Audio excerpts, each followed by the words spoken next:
शादी का घर रोशनी से जगमगा रहा था। हर तरफ हंसी खुशी का माहौल था। रिश्तेदार अपनी अपनी तैयारियों में लगे हुए थे। कोई सजावट देख रहा था, कोई मेहमानों के स्वागत की चिंता कर रहा था, तो कोई शादी के रस्मों की सूची बना रहा था।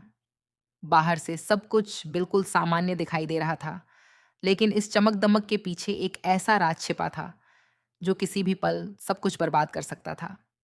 घर के एक शांत कमरे में डिम्पल जी बेचैनी से इधर उधर टहल रही थीं। उनके चेहरे पर साफ डर दिखाई दे रहा था। तभी उनका फोन बजा। स्क्रीन पर सिया जी का नाम चमक रहा था। डिम्पल जी ने कांपते हाथों से कॉल रिसीव की। दूसरी तरफ से सिया जी की घबराई हुई आवाज सुनाई दी। डिम्पल जी, प्लीज एक बार आरव से बात कीजिए। उसे समझाइए कि वह नायरा को इस डोनेशन नहीं, इस लेन देन के बारे में बिल्कुल भी ना बताए। उसे तो पता भी नहीं चलना चाहिए कि दोनों परिवारों के बीच क्या तय हुआ है। मुझे बहुत डर लग रहा है कि कहीं शादी वाले दिन कोई तमाशा ना हो जाए। डिम्पल जी ने गहरी सांस ली। उन्हें खुद भी यही डर सता रहा था। उन्होंने धीमी आवाज में कहा, सिया जी, आप अकेली परेशान नहीं हैं। मैंने भी अपनी बेटी नायरा से इस बारे में कुछ नहीं कहा है, क्योंकि मैं अपनी बेटी को अच्छी तरह जानती हूँ। अगर उसे जरा सी भी भनक लग गई कि शादी के नाम पर किसी तरह का दहेज या लेन देन हो रहा है, तो वह उसी पल शादी से इनकार कर देगी। सिया जी ने तुरंत उनकी बात का समर्थन किया। बिल्कुल सही कह रही हैं आप। आजकल के बच्चे हमारी तरह नहीं सोचते। उनके लिए समाज से ज्यादा उनके सिद्धांत मायने रखते हैं। वे गलत को गलत ही कहते हैं, चाहे सामने अपने ही माँ बाप क्यों ना हो। यही वजह है कि मैं राज को भी कुछ नहीं बता पाई। अगर उसे पता चल गया कि शादी के नाम पर इतनी बड़ी रकम और महंगे तोहफों की बात हुई है, तो वह भी साफ मना कर देगा। दोनों तरफ कुछ पल के लिए खामोशी छा गई। उस खामोशी में डर था, चिंता थी, और सबसे ज्यादा उस सच का बोझ था जिसे दोनों परिवार मिलकर छिपाने की कोशिश कर रहे थे। थोड़ी देर बाद डिम्पल जी बोली, आप चिंता मत कीजिए, मैं आरव को संभाल लूंगी। मुझे पता है उसे कैसे रोकना है। वह अगर नायरा तक ये बात पहुंचा देगा तो महीनों की मेहनत एक पल में खत्म हो जाएगी। सिया जी ने राहत की सांस ली, लेकिन उनके दिल की धड़कन अब भी तेज थी। उन्होंने कहा, बस यही डर है कि कहीं कोई एक गलती सब कुछ बर्बाद ना कर दे। उधर जिस आरव की बात हो रही थी, उसे इस साजिश का अंदाजा तो हो चुका था, लेकिन पूरा सच अभी भी उससे छिपा हुआ था। पिछले कुछ दिनों से उसने घर के बड़ों को कई बार धीमी आवाज में बातें करते देखा था। जैसे ही वह कमरे के पास पहुंचता, सब अचानक चुप हो जाते। पहले तो उसने इस बात पर ज्यादा ध्यान नहीं दिया, लेकिन अब उसे महसूस होने लगा था कि उससे जानबूझकर कुछ छिपाया जा रहा है। उसके मन में सवाल उठने लगे। आखिर ऐसा कौन सा राज है जिसे उससे भी छिपाया जा रहा है?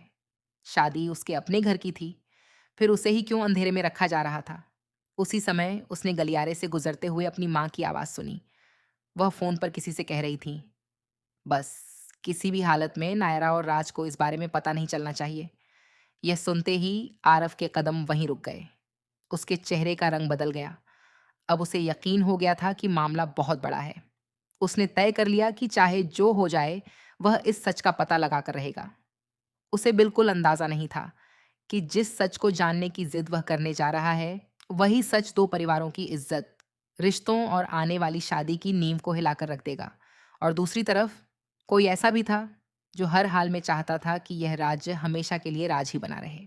आरव के मन में अब सिर्फ एक ही सवाल घूम रहा था, आखिर ऐसा क्या है जिसे उससे और नायरा से छिपाया जा रहा है? शादी जैसे बड़े फैसले में अगर परिवार के लोग कोई बात छिपा रहे हैं, तो जरूर उसके पीछे कोई बड़ी वजह होगी। लेकिन क्या वह वजह इतनी बड़ी थी कि सच सामने आने पर रिश्ते टूट जाएं? उस रात घर में हर कोई शादी की तैयारियों में व्यस्त था। कहीं संगीत की प्रैक्टिस चल रही थी, तो कहीं मेहमानों के आने जाने का सिलसिला लगा हुआ था। हर चेहरे पर खुशी दिख रही थी, लेकिन आरव के दिल में बेचैनी बढ़ती जा रही थी। उसे बार बार अपनी माँ और सिया जी की वह बातचीत याद आ रही थी। नायरा को पता नहीं चलना चाहिए, राज को भनक भी नहीं लगनी चाहिए। अगर बच्चों को पता चला तो शादी टूट सकती है। ये शब्द आरव के कानों में बार बार गूंज रहे थे। आखिर ऐसा कौन सा राज था जिससे बच्चों को दूर रखा जा रहा था? आरव ने फैसला किया कि वह सीधे अपनी माँ से सवाल करेगा। लेकिन जैसे ही वह कमरे की तरफ बढ़ा, उसने देखा कि उसकी माँ डिम्पल जी किसी से फोन पर बात कर रही थी। मैं समझ रही हूँ आपकी परेशानी, लेकिन अब हमें बहुत सावधानी रखनी होगी। आरंभिक को भी किसी तरह रोकना पड़ेगा। अगर उसने नायरा को सब कुछ बता दिया तो मुश्किल हो जाएगी।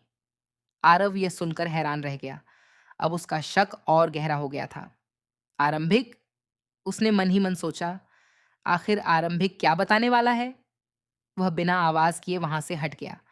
अब वह किसी नतीजे पर पहुंचने से पहले पूरी सच्चाई जानना चाहता था। अगले दिन आरव ने आरंभिक को मिलने के लिए बुलाया। दोनों बचपन के दोस्त थे और आरव जानता था कि अगर कोई इस मामले की सच्चाई जानता होगा तो वह आरंभिक ही होगा। आरव ने सीधे सवाल किया, तुम मुझसे कुछ छिपा रहे हो ना? आरंभिक कुछ पल के लिए चुप हो गया। उसके चेहरे पर घबराहट साफ दिखाई दे रही थी। उसने नजरें झुका लीं। आरव, बात ऐसी नहीं है। आरव ने गंभीर आवाज में कहा, फिर कैसी है? शादी मेरी है, नायरा की जिंदगी का सवाल है, और मेरे ही घर में कुछ ऐसा हो रहा है जिसके बारे में मुझे नहीं बताया जा रहा। आखिर क्यों? आरंभिक ने गहरी सांस ली। वह जानता था कि ज्यादा समय तक सच छिपाना मुश्किल होगा। आरव, मैंने तुम्हें इसलिए नहीं बताया क्योंकि मुझे डर था कि कहीं तुम कोई बड़ा फैसला ना ले लो। आरव चौंक गया। बड़ा फैसला? किस बात का? कुछ पल की चुप्पी के बाद आरंभिक ने कहा, शादी में जो लेन देन की बात चल रही है, वही बात। आरव के चेहरे पर हैरानी साफ दिखाई देने लगी। क्या मतलब है तुम्हारा? आरंभिक ने धीरे धीरे पूरी बात बतानी शुरू की। उसने बताया कि दोनों परिवारों के बीच कुछ चीजों और पैसों को लेकर बातचीत हुई थी, जिसे सब लोग दहेज नहीं बल्कि रीति रिवाज और सम्मान का नाम दे रहे थे। लेकिन आरव के लिए नाम बदल देने से सच्चाई नहीं बदलती थी। उसने गुस्से में कहा, अगर कोई चीज गलत है तो उसे कोई भी नाम दे दो, वह गलत ही रहेगी। शादी प्यार और भरोसे से होती है, किसी सौदे से नहीं। आरंभिक ने उसे शांत करने की कोशिश की। मैं जानता हूं आरव, लेकिन सोचो, अगर अभी तुमने ये बात सबके सामने रख दी तो क्या होगा? नायरा को पता चलेगा तो वह तुरंत रिश्ता खत्म कर देगी। दोनों परिवारों की इज्जत का सवाल बन जाएगा।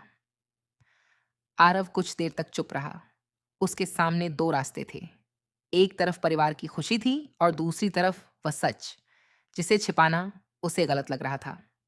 उधर घर में डिम्पल जी को अंदाजा हो चुका था कि आरव के मन में सवाल उठने लगे हैं। उन्होंने सिया जी को फोन करके कहा, मुझे लग रहा है आरव को कुछ शक हो गया है। हमें अब और ज्यादा सावधान रहना होगा। सिया जी ने चिंता भरी आवाज में पूछा, अगर उसे सब पता चल गया तो? डिम्पल जी कुछ पल चुप रहीं, फिर बोली, फिर हमें डरने के बजाय सच का सामना करना पड़ेगा। लेकिन मैं नहीं चाहती कि नायरा की जिंदगी में शादी से पहले कोई तूफान आए। लेकिन दोनों यह नहीं जानती थीं कि जिस सच को वह बचाने की कोशिश कर रही थीं, वही सच अब धीरे धीरे बाहर आने लगा था। आरव ने मन ही मन फैसला कर लिया था। वह किसी की इज्जत खराब नहीं करना चाहता था, लेकिन वह अपनी होने वाली पत्नी के साथ धोखा भी नहीं होने देगा। अब अगला कदम बहुत बड़ा था। क्या आरव नायरा को यह सच बताएगा? क्या नायरा अपने परिवार के फैसले को स्वीकार करेगी या शादी तोड़ देगी? या फिर इस राज्य के पीछे कोई ऐसी मजबूरी छिपी थी जिसे जानकर सबकी सोच बदल जाएगी? कहानी अब उस मोड़ पर पहुंच चुकी थी जहां एक छोटा सा सच कई रिश्तों की परीक्षा लेने वाला था।